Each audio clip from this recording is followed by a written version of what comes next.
None of us got where we are solely by pulling ourselves up by our bootstraps. We got here because somebody, a parent, a teacher, an Ivy League crony, or a few nuns, bent down and helped us pick up our boots. These are the quotes of the 2024 Black History Oratory Competition. Hello, I'm Nikki Zizaza, and welcome. Every year, WJZ shines a spotlight on Black History Month by asking high school students all across Maryland to write an original essay based on one of these quotations. The students with the top scores perform their essays live before an audience to compete for scholarship prize money. For over 30 years, WJZ has proudly challenged our youth to use the power of words to speak up and speak out about the issues that matter. Her new business would change the way business was done. She perfected the products, promoted them tirelessly, and even built her own factory. The Guinness Book of World Records marks her as the first self-made female millionaire in America. We talk about her millions of monies and her wealth and her acclaim, but there's an aspect that has not been talked about, her philanthropy, that she was empowering African American women to be able to provide for themselves. Because of Madam C.J. Walker's wonderful hair grower, thousands who were once bound to cooking and laundry could earn their own money and send their daughters to school. I would like to give a very special thanks to Stoneleigh Elementary School for sharing their annual Black History Month program with us. I think I saw some future oratory competitors in there. And coming up, we're going to be announcing our second place winner. But first, we'd like to take a moment to thank the judges who read hundreds of essays, and they do so every year and have the daunting task, it's not easy, of choosing the top 3 winners. He was the first slave many white Northerners had ever seen, causing those who heard him to not only oppose slavery on principle, but to hate it with all their being. I am yet a slave, yet for the sake of the cause, for the sake of humanity, I will mention the names. And the first place winner of the 2024 WJZ Black History Oratory Competition is Chidi Owanibe. Let's watch his winning speech right now.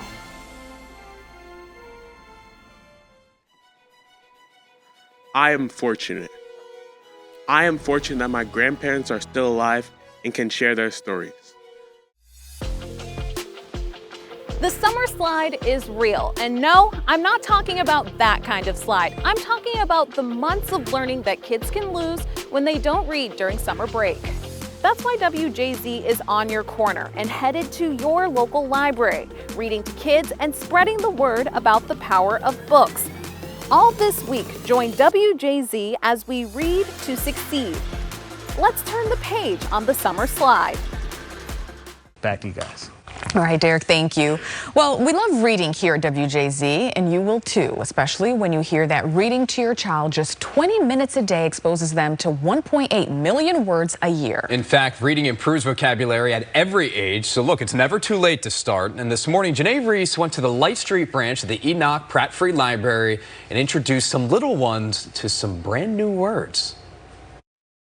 I love my smelly nose. Can we wiggle our noses? Where's your nose? Can we wiggle our noses? There we go. I see a lot of wiggly noses. There's so many unlimited possibilities here at the library, and books really open up a whole new world of imagination for children, and we're so proud to be sort of the first step of that for so many families here in Baltimore. When I was in the first grade, I actually had a hard time learning how to read. My mom put me in tutoring sessions, and she brought me to the library. I learned to love words, I learned to love stories, and because of that foundation, I read so I could succeed. All right, Dennis, move aside. It's Janae's reading circle now. I know. They were so into it, wiggling their noses. All right.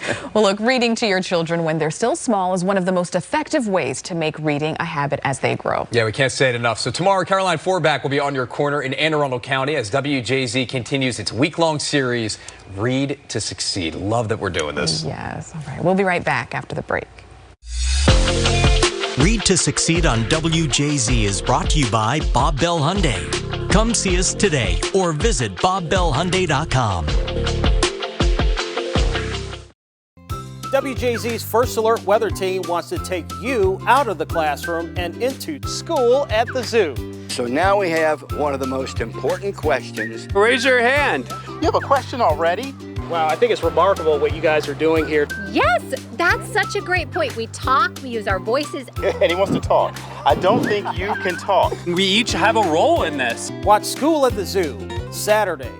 And now back to School at the Zoo. Brought to you by Royal Farms. Real fresh, real fast. While people top out at 5 miles per hour, the African penguin can swim up to 12 miles per hour. Now let's head back to the Maryland Zoo to keep learning. Well, I am Tim Williams, and thank you for coming out here and hanging out with us here in this habitat for the okapi. And we are going to talk about habitats. How about that? One of the things about climate change is the fact that it also affects not only us, but it affects the animals and plant life around us. And I'm here with Jeanie and Amanda. You take care of the Black-footed penguins, or African penguins. Yeah. So tell us a little bit about the particular population that you have here. I was reading that animals sense things that we can't even sense as humans. Elephants can make sounds that our ears cannot hear, but elephant ears can hear, and they can hear it with the skin of their feet. There are very low sounds that need a special microphone, but elephants can hear it for a very long distance away from each other. Wow, through their feet. Isn't that crazy? The bones inside their head look almost exactly the same as a giraffe skull. Look at him. Showing off that tongue. He's eating out of the tree. Right on cue. That was perfect. Giraffes do Giraffes do that too. You're exactly right. Now, in a really dense rainforest, you don't want to be 16, 17 feet tall, right? Because even though the bears don't use their muscles all winter long, they don't lose any muscle mass. So we want to be able to do the same thing for our astronauts. Pretty cool, huh? Yeah, it is.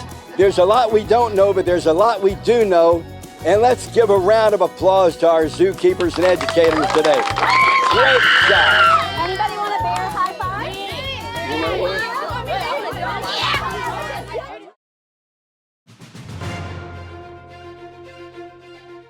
From stem to stern, WJZ has all the fun of Fleet Week.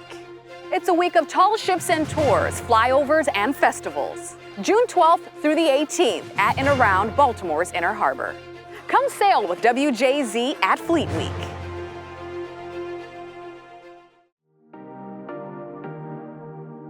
Every kid deserves the chance to succeed. So lace up your shoes and join us for the run-up to Juneteenth. It's a 5K run, fun walk, and waterfront celebration. And it all supports the Sea School of Maryland. Sunday, June 9th at the Baltimore Peninsula. To register, go to seedschoolmd.org.